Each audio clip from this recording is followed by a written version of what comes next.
everything has its time. For to everything there is a season, a time for every purpose under heaven, a time to be born and a time to die, a time to plant and a time to pluck what is planted, a time to kill and a time to heal, a time to break down and a time to build up, a time to weep and a time to laugh, a time to mourn and a time to dance, a time to cast away stones and a time to gather stones, a time to embrace and a time to refrain from embracing, a time to gain and a time to lose, a time to keep and a time to throw away, a time to tear and a time to sow, a time to keep silence and a time to speak, a time to love and a time to hate, a time of war and a time of peace. I got that from my reading in the Bible last night, and I felt compelled to come on today and inspired to come on today to talk about what that possibly means to me. And I've also been really, really deep in this book called Nonviolent Communication, which I'll end today's talk with just a phenomenal word from contemporary writer Marianne Williamson. But before I get into that, I want to talk about all those possibilities. And if you're listening, this is something that is very common in this space when you talk about self-improvement, when you talk about changing and manifesting. What season are you in? And seasons are important for a multitude of reasons. And there is a lot of science, a lot of faith, a lot of just general talk that makes sense from a mindfulness perspective that we could touch on. But what I really want to get into, what I really want to focus on today is that whatever season you are in, compassion is the way in and out every time. And I think that is something that is severely overlooked in today's world, in today's very judgy, superficial, externally viewed world, that we are really quick to offer up opinions. We are really quick to offer up judgment. We are really quick to what could be described as chasten or criticize the world we see around us, which I believe very comfortably and conveniently leaves us out of the equation. But there's a reality to me that struck me yesterday during a conversation with my mother-in-law, who I love to pieces. And I think it resonates and makes a lot of sense when we talk about compassion and the season you are in and how to navigate and become whatever it is you seek to become, which should be the most dominant version of yourself. And I said this other day in a short, Y.O.U, the greatest you of all time. So let me take you into yesterday. This happened just yesterday. My wife and I, my mother-in-law, were going to the local store, picking up some groceries. I think we were going for sandwiches. And it's a nice day outside. It happened to be Easter Sunday, and I'm on the East Coast, and it was somewhere in the mid 40s, I think, to 50 degrees or something like that. And for me, especially in my journey, you know, I've come a long way physically. If you don't know and I haven't shared before, 2 to 3 years ago when I started this journey, I'm over 1,000 days now. I was 230 pounds, really, really big, heavy dude, out of shape, overweight, severe alcoholism, still living a decent life, don't get me wrong, but, I had my epiphany. I went through my journey. Point being, I feel really good about where I'm at with my physical presence. And I think it's important. I think it's important as a man, as a father, and as a husband to have a certain look physically. And I also think it's important for my health, flat out, because I want to live as long as I can. I'm trying to go to 120, and being healthy helps. So anyhow, we go to the store, and conveniently, at least without even realizing it consciously, I took my sweater off, and I was still in my workout gear. So I had a nice little muscle shirt on, with a little dry fit shirt underneath, wrapped around the biceps real tight, looking all good, feeling all good. And my wife just smirks at me, and we go around the store. I make sure I grab the basket instead of pushing the cart, because when you grab the basket and a whole bunch of stuff starts falling in the basket, it tenses up the biceps, makes it look real good.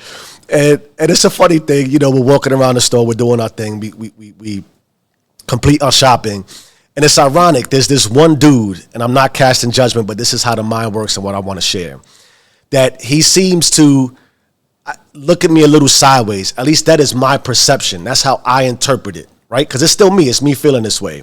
And I've been going to this store. I've been living in this neighborhood now for about 6 years. And it seems like every time I go to the counter, they have a big thing about good customer service. And they pack bags for everybody. And I always feel like for some reason when I get to the line, he's packing bags, he moves and he stops packing bags. Like pack your own bags by yourself. And maybe there's some validity to that. Maybe I'm just being immature. Maybe he sees my biceps and he's like, yo, there's an old lady next on the line over here. You don't need help packing bags. Point being, the dude, again, for whatever reason, we get to the line, he doesn't pack my bags. But that's not the point of the story. I wound up packing the bags. I could pack my bags anyway. And we leave the store, biceps are flexing, I'm holding the bag.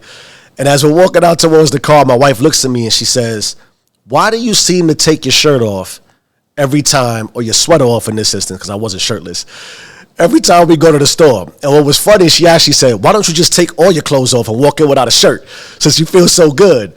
So I start laughing. We get a kick out of it.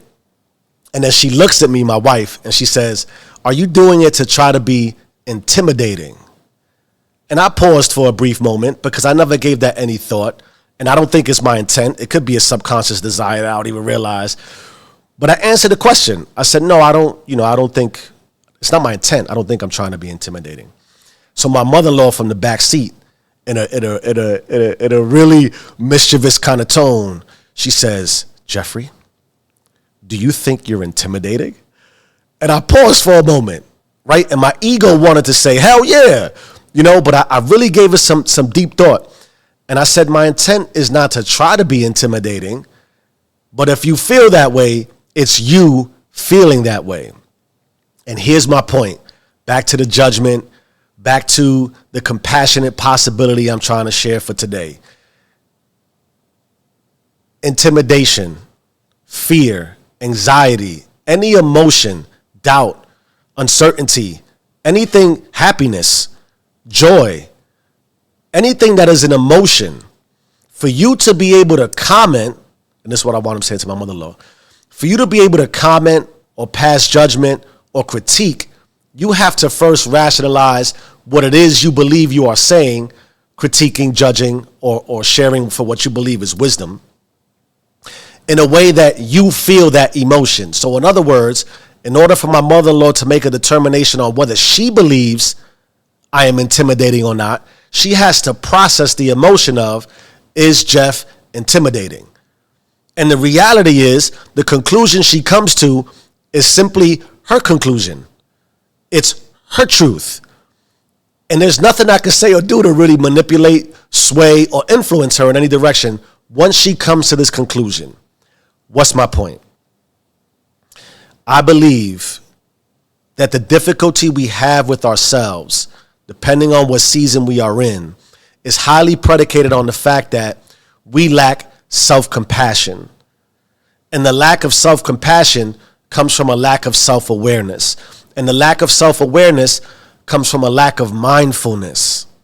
Because truthfully, left to our own thoughts, we can figure out all the reasons why something is not good enough. We can figure out all the reasons why we can't and we shouldn't. And so the easiest thing for us to then do is project that out and have that reflection repeated back to us in the world, further exacerbating our difficulty in relationships, our difficulty in materializing what we see for ourselves, our difficulty in manifesting. Because the world around us truly is a reflection of what we believe on the inside. And if we run away from that truth, if we run away from that season of ourselves, then we lack the compassion to be truly relatable, truly magnified, and truly, I believe, the most complete version of ourselves. Because then we take away our power, right? So let's consider where we are and where we might not be. What you're into and what you might be seeking that you lack for. We hear a lot about discipline and the ideas and concept that it could absolutely change your world. And if we all know this, why do we struggle with discipline? Well, I think there's a a plethora of reasons as to why. But at its most fundamental core, if you are not disciplined, it is not because you can't be, because by definition, it really is just repeating process and behavior over and over and over. And you know what the right process and behavior is. You're just avoiding it for all the reasons that we avoid a disciplined season and a disciplined process. It hurts. It doesn't yield instant gratification. It doesn't provide immediate results. And that reality strikes us and keeps us very complacent and comfortable in our world. So where am I going with this? Compassion and our ability to really expand as people, our ability to really manifest the world we see for ourselves, has to first start within. Because there's nothing in this world that we don't all see that is a temptation to deviate, break, and stop us from manifesting who we could be, which is just good, compassionate, loving people. Probably not what you want to hear, probably not what you want to sign up for initially, probably not the most influential of messages, because truthfully, again, back to the instancy, the immediacy, the gratification we seek that is promoted, pushed, and influential in our daily lives. 30 days, 60 day, 90-day wins, quick fixes, all these influences that pound us out daily. We ignore the process for fear of what it does in the immediate while losing sight of the long term. So back to what I want to focus on for gratification, or I should say for compassion and the difficulty that we have. Temptations. The temptation to judge, criticize, and be very good at providing advice to others that we don't follow for ourselves. The truth is that we are all subjected to temptations daily. And there's the immediacy of temptations that comes with the gratification and stimuli around the neurological process of dopamine, cortisol levels, things that affect our moods, our awareness, our ability to think and feel and ultimately feel good about what we're doing. We're tempted by it daily. So you see people talk about a lot of the folks I'm following on that no fat thing, no porn thing. They're talking about possibly having the right types of diet, the right types of workout routines, the right type of learning and disciplines around the possibility of manifesting, grinding, and becoming who you are. The reason why those things are so prevalent is because your ability to become disciplined around a routine that is positive, a routine that might be a little mundane and difficult, that isn't very sexy on the surface, is your ability to eliminate the temptations of life. Because we're all tempted. There's nothing about the world that isn't presented to us in temptation form that we should ignore. That's what I really want to drive, right? Is that somehow we think to achieve this maximum level, to become this OG dope version of who we are, it's like we're gonna boast about, I don't do these things anymore. I avoid these things. They're not true to who I am. But that's not that. I don't believe that is the ultimate awareness and manifestation of mindfulness and discipline that we need. Because the truth is this: when it comes to temptations, the temptation in life to be average, to be subdued by fear, to not chase your deepest desires because of possibly what it looks like, is that the temptation, we want to pretend like it doesn't exist. No. We have to accept the fact that we are susceptible to temptation. That temptation is there for us to taste, devour, and process and accept at every turn. Whatever temptation it is, alcoholism, overeating, because that's a temptation, right? Laziness, procrastination, seeking out what we see as sex appeal regularly that's promoted in society on a daily basis. Don't turn a blind eye to it. Don't pretend as if it's not there. Have some compassion that it exists for you the way it exists for everyone. And the truth to manifesting what you see as the possible most empathetic, compassionate, and loving version of yourself is to be able to see those temptations, to be able to acknowledge those temptations, and dare I say, go through the process of indulging in each and every temptation that is provided to you. And then coming to the realization that, no, yes, I can do it, but no, I am not going to, because it's a choice not to. It is a choice for me no longer to submit to the lifestyle that someone else says I should succumb to, that I would judge, critique, and know off the rip that doesn't make any sense, because of fear of, I think those things too. It's the ultimate hero and villain story. We're so attracted to negative, bad, insecure news because it validates that there is more insecurity out there than even we could possibly think. Like, we see it, oh man, that person who did all these egregious things. I was actually just reading, the threat of terrorism scares us to death, but terrorist acts don't on the surface occur every day. But the idea and concept that there's something really deep, really dark, and really dangerous that we can see, feel, and know is worse than we would probably do, because ultimately we usually choose to do what seems right on the surface. It satisfies our insecurity that, well, there's somebody worse than me. So because there's somebody worse than me, my worse is not the worst, so I'm good.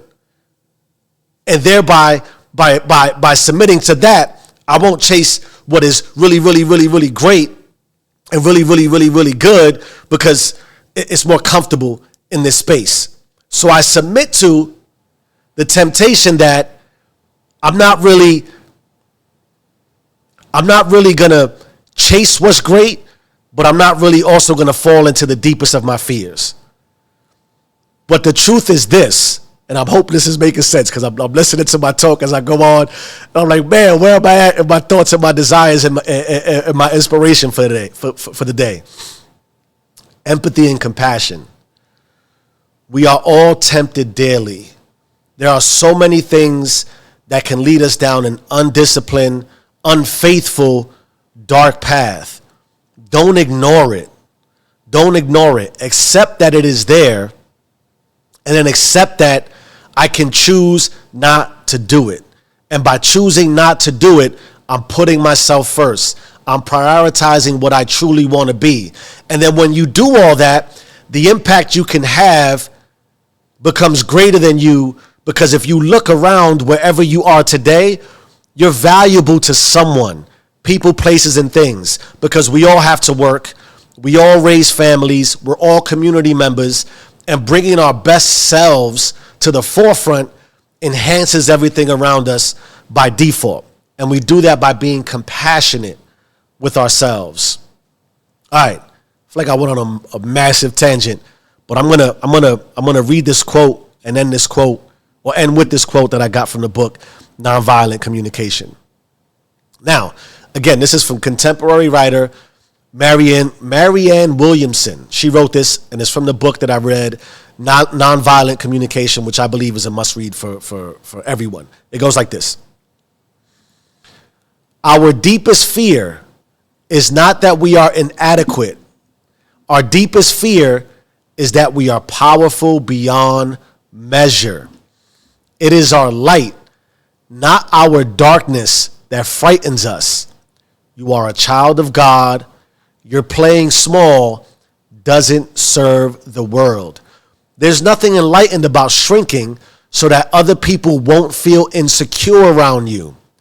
We were born to make manifest the glory of God that is within us. It is not just in some of us, it is in everyone. And as we let our own light shine, we unconsciously give other people permission to do the same. As we are liberated from our fear, our presence automatically liberates others. How powerful. If that can't resonate with you, if that doesn't inspire you to really manifest the change you seek, to become disciplined and compassionate and loyal to yourself, I don't know how else to put it. I'll do my best. I'll continue to grind. I'll continue to go through my seasons. I'll continue to go through my evolution and share what I believe makes sense. If it sticks, cool, apply it. If it doesn't, I hope that at minimum, even if it sounds crazy or stupid, that it is crazy or stupid enough to provoke you into whatever it is you feel can inspire you to be a better you. Because you being better for you, by default, makes the world a better place. So that's what I got for you today. It is what it is. I am who I say I am. Change your mind, change your life. Stay rich.